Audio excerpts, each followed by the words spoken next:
Two family કેમ છો તમે બધા? તો અત્યારે આવ્યા હતા હેર કટ કરાવવા, તો કંઈ નહીં, હેડો જઈએ. આ ક્રિશભાઈ જોઈ લો, આ લોકો ડિસાઈડ કરી. એ ભાઈ હેડો,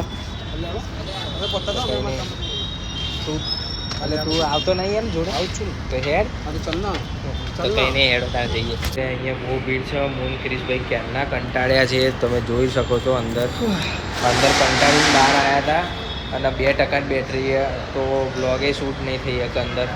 તો હવે શું કહેવાય, હેરકટ કરાવીને પછી સીધા રાતે ત્યાં ઘરે જઈને તમને બતાવે સ્વિચ ઓન કરીને કે કેવા હેરકટ કરાયા. બાકી ઈચ્છા હતી કે અંદર બધું બતાવું ઓલિવિયાની જેમ. ક્રિશભાઈને આપી દે પકડવા. હવે શું કરીએ કે કંઈ નહીં, તો રાતે જ મળીએ. હવે સીધા જોઈએ, હવે કાલે સવારે એક્ઝામ અપાઈ જવાનું છે. હેરકટ કરાવી જસ્ટ આવ્યા છે ઘરે. જોઈ બહુ વાર કરી અને સમયના પ્રમાણે થોડા એટલે ગરમીને એવું બધું વધારે હતું, તો એટલે થોડા નાના કરાવી દીધા હતા.